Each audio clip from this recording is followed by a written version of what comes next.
5.7 on Metacritic, 6.4 on GameSpot. Clearly the audience scores for The Last of Us 2 have improved with time. When the game first released, largely due to the leaks a month prior, everyone was hating on the game, many without bothering to play it. I, however, decided to play the game before judging it, and despite taking the time to get platinum, I found myself not enjoying the game all that much. To me, the game seemed like it was made with the assumption that the player is an idiot. The message that revenge is bad, that violence is perpetual, is hammered into your head over and over again. It has you spend over 10 hours playing as a character who continues to make bad decisions. To me, the game gave no reason why one should like Abby. The game gave no reason why Ellie should spare her in the end, yet she did. I gave the game, if I remember correctly, a 40%.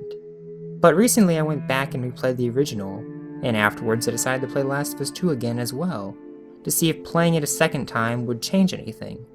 After finishing it again nearly a year after I first played it, I have a confession. I was wrong. And here's why. Let me go! Please. You just come after her. Jesus Christ, Joel. What do you do? I saved her.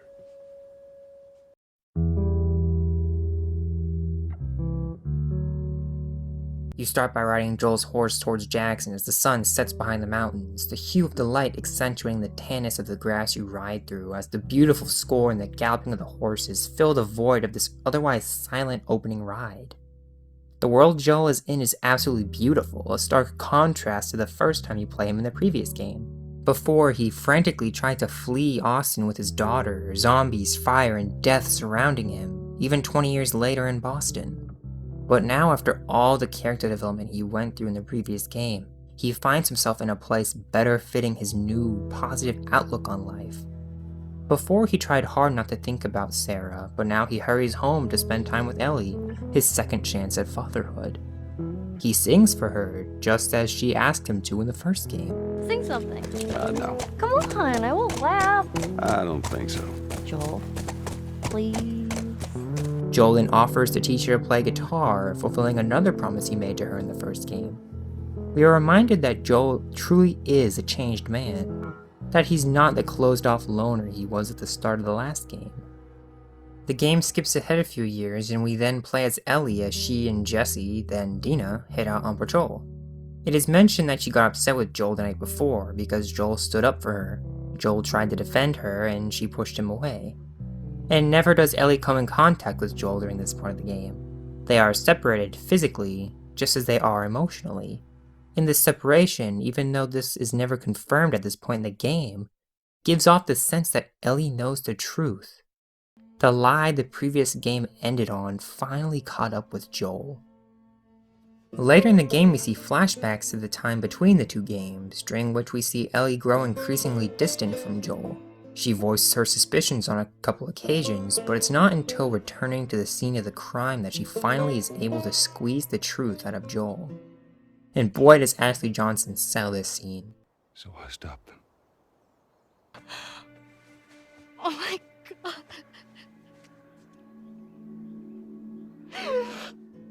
Ellie has just learned that her life could have been used to save millions of people, Joel included in that tally. There could have been meaning behind the deaths of Riley, Tess, Sam, and Henry.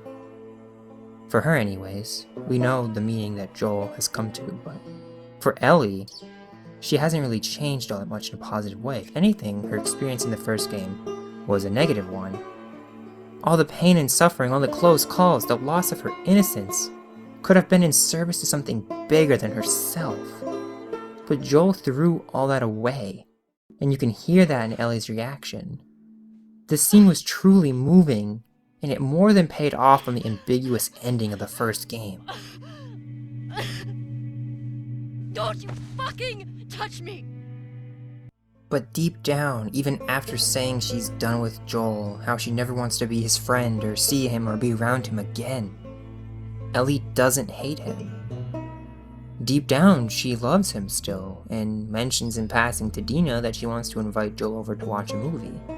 She clearly wants to mend their friendship, to rebuild what was broken by Joel's lie, and further by Ellie's public shaming of him. She wants to be friends with the man who grew so much as a person while traveling the country with her. But she's unable to, because that very goodness he acquired thanks to Ellie is what gets him killed. Before Ellie, Joel would have left Abby to die to the Horde, but after Ellie, how could he? His opinion on humanity shifted from it being inherently bad to inherently good. So while Ellie is opening herself up to Dina, perhaps having one of the better moments of her life, Joel is getting shot in the leg and getting beaten to a pulp. Ellie arrives just in the nick of time to save him, but she's easily outmatched and forced to watch Joel get beaten to death. Forced to see that she and him will never be able to mend their relationship. Joel, please get up! No!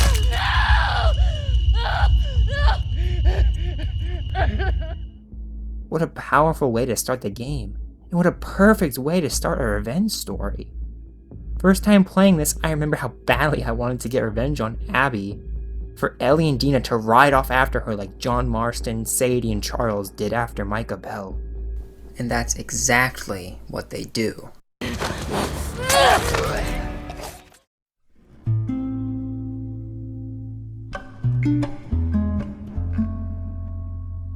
Ellie and Dina travel to Seattle, the light peering through the tall green trees.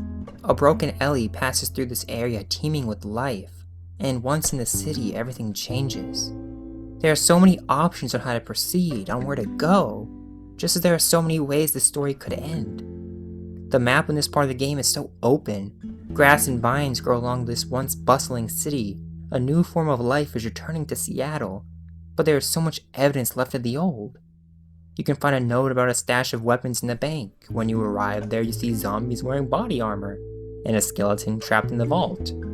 You realize they tried to rob the bank on Outbreak Day, and that it clearly didn't go so well. You find messages left behind for loved ones, for people that risked everything to help others.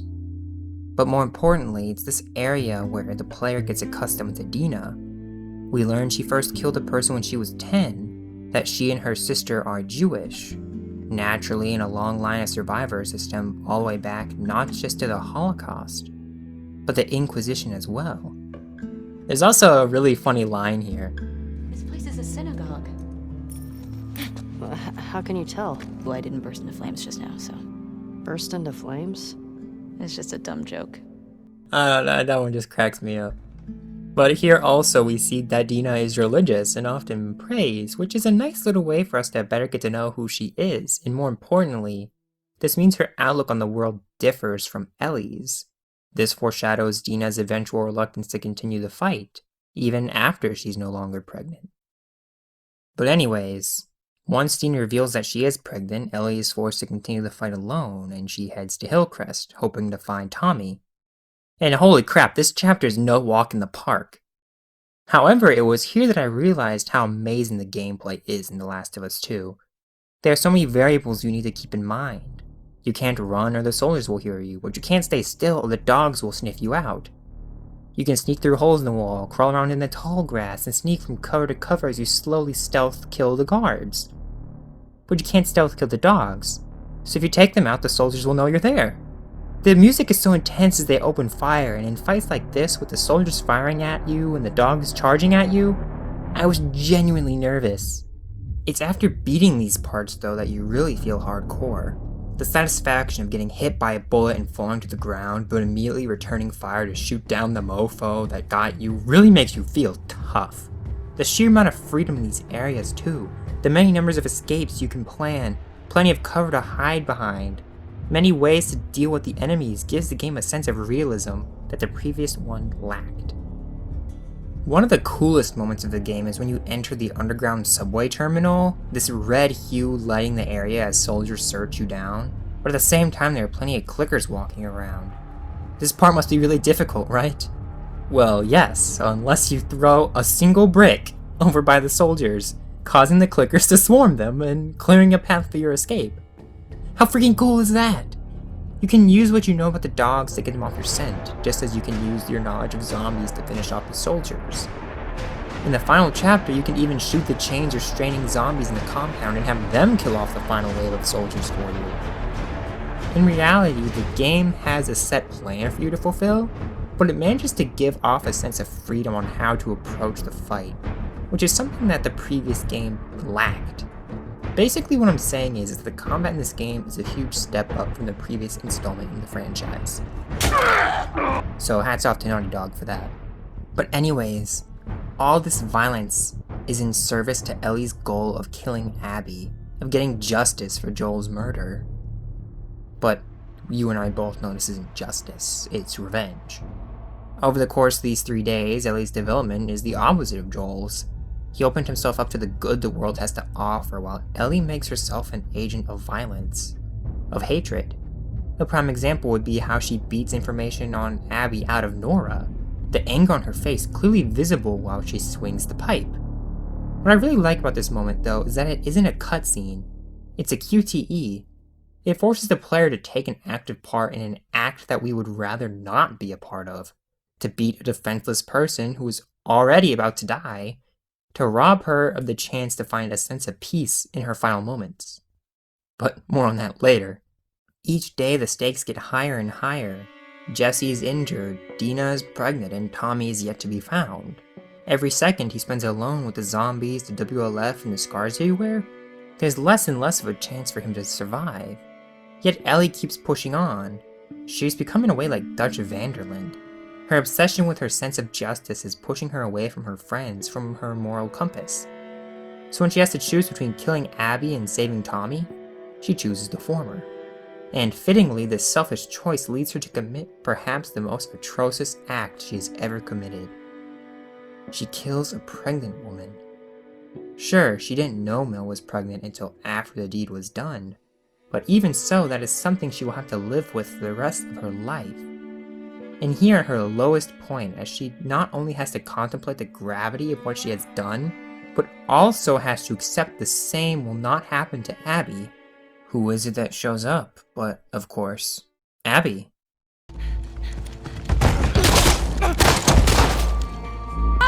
Stop!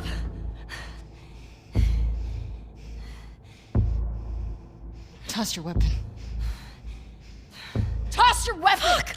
We let you both live. And you wasted it!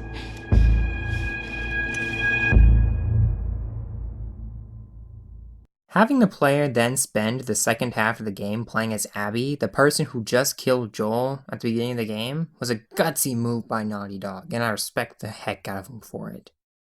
But on my first playthrough, like I said before, I hated playing as Abby. I mean, just look at the awful things she does while you play as her. I mean, watch this scene. You want me to slow down? No, Talk to me.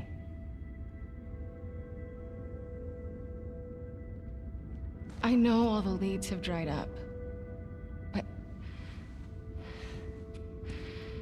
Joel's still out there, you know? What kind of a reason is that? Oh my father's killer is out there somewhere, so I can't be happy. And then she goes and tells Mel that there's nothing between them anymore, only to show up at Owen's boat and have sex with him. You have to be a real piece of crap to have an affair, especially with a pregnant woman's husband. The next morning, she acts like a complete jerk to him. Like, what? If last night meant nothing, why would you be willing to put poor Mel through all of this crap? I haven't always done the right thing. You're a piece of shit, Abby. And, like, seriously, that's not even the half of it. She literally left those two kids alone while one was injured, and they were both being hunted by people capable of this. For this act, though, Abby does feel guilty, so she does go back for them. And so begins Abby's development. She has basically the same adventure as Joel, protecting young kids from the evils of the world. I'll be honest with you though, I don't buy how Abby calls Owen out for his bullcrap. She was just as enthusiastic about sex as he was. The game presents her budding friendship with Yar and Lev as the reason she tries to be better, but I personally don't see how the two relate. On top of this, Joel's development took place over a span of several months. He and Ellie went through a lot before Jackson, and he was still willing to dump her off on Tommy. and they went through even more before he came to love her. I do not buy that Abby went through the same amount in development after merely 3 days.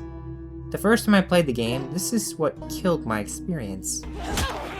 And everything I just said about my first playthrough was still true on the second. I still would not call Abby a good person. She literally beat a defenseless man to death, slowly and painfully. You might say, but isn't that exactly what Ellie did to Nora? Well, not exactly. While Ellie's beating of Nora was certainly hard to watch, Ellie had a reason to be so extreme. She needed information, and she needed it fast, so such violence was the only way to obtain it. For Abby, this was for self-gratification. It was to feel better about herself. You don't get to rush this. She took pleasure in it, despite the fact that what she did disturbed her friends, despite the fact Ellie was there begging her to stop. So like I said, the first time I hated playing as Abby. She's a crappy person at the beginning and not all that much better at the end. Honestly, if someone murdered Lev, I think she would take up golfing again. I mean, when Abby's about to kill Dina and Ellie tells her she's pregnant, what does Abby say? Good. No joke. If Lev wasn't there, Abby would have slit a pregnant woman's throat. And unlike in the case of Ellie killing Mel, this would have been purposeful, not just in self-defense. After everything she just went through, after seeing the hate the Scars had for Lev, that the WLF had for the Scars, and all the death and destruction that hatred caused, she still gives into hatred. If you watched my review for Attack on Titan Season 4, you might recall that I compared the story of Abby killing Joel to that of the character Gabby killing Sasha. I mentioned that Abby's development is flawed because, based on the things she has done, I wasn't quite able to understand her, and thus wasn't able to sympathize with her. But on my second playthrough, it dawned on me that this was exactly the point. Now hear me out. Abby isn't meant to be a good person. She isn't meant to be just like Joel. The fact that her character is sidelined in the climax of the game is evidence of this. The point is that not everyone in the world is as moral as the people of Jackson, the group we the player identify with. We as individuals have to strive to remain like Joel and Dina, to be better than those in our lives more like Abby. Much like Ellie, we will all struggle to be like the people of Jackson, but no matter what we do, we will always have that choice. That is what makes their climactic final fight so good. What makes an otherwise anticlimactic ending fit this story so well. I would like to say though, while on the topic of the ending, the scene where Joel and Ellie talk for the last time should have been at the beginning of the game. For the entirety of the game, we were under the assumption that they never got the chance to make amends, making our desire to get revenge stronger. We should have gone into the adventure with the same knowledge of Ellie's relationship with Joel as she did. With the scene at the end, the entire adventure feels a tad misleading. But anyways, Joel told Ellie that if he had to make the same choice, to either save her or let the vaccine be made, he would choose to save her every time. And Ellie says she can't forgive him because she doesn't grasp why he came to the decision. Like I mentioned earlier, Ellie didn't change for the better in the first game like Joel did. She doesn't understand how much that journey affected Joel. She can't quite grasp how important she is to him because she will never understand the pain of losing a daughter and how badly Joel doesn't want that to happen to him again. He doesn't want to lose another daughter. It's not about him, it's about her. And that's why he saved her. He wanted her to go to dances, to fall in love, to have a family, to live a normal life. And he wanted to be there to make sure she was okay, to give her advice, to be the father he once was so long ago.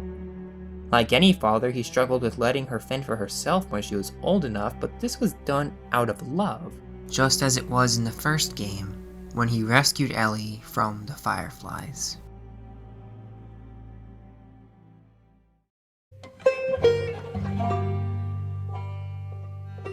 After the Jackson crew returned home, Dina and Ellie raised Jesse's kid on the farm Dina always dreamed of having.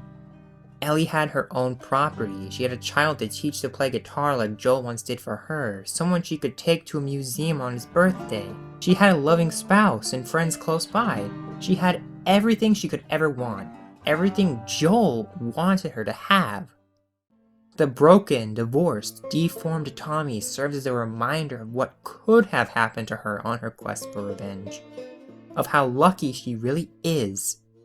And Dina gets arguably the best line in the game here when Ellie decides to run off and go try to kill Abby again, even after seeing Tommy the way he is now.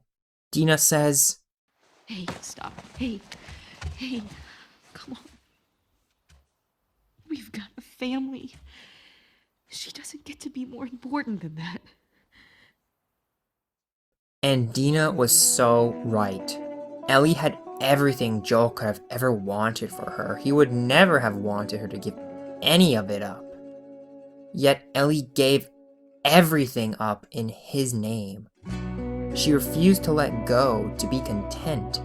Much like when Abby refused to stay at the aquarium with Owen as long as Joel was alive, Ellie refused to remain with Dina as long as Abby was alive. And much like Tommy, she returns, broken, divorced, and deformed. And not only has she lost the very thing Joel saved her in hopes she would gain, but she has lost her only tether to him. But like I said before, we always have the choice to be better than Abby. We can choose to be like the haters in Seattle, killing each other, hanging each other, attacking each other. Or we can be like the people of Jackson, who save a girl who's being attacked by the Horde. We can choose to kill Joel or to spare Abby. That's what Ellie did, and I'm sure that's what she'll continue to do wherever she winds up next. This really is a great story. It's flawed, sure, but overall, this is an excellent game and a more than worthy sequel, so I definitely suggest, if you're one of the people that either played the game and didn't appreciate it on your first playthrough, or you're one of the people that didn't bother to play after reading the spoilers, I highly suggest you give this game a second chance, because I am so happy that I did.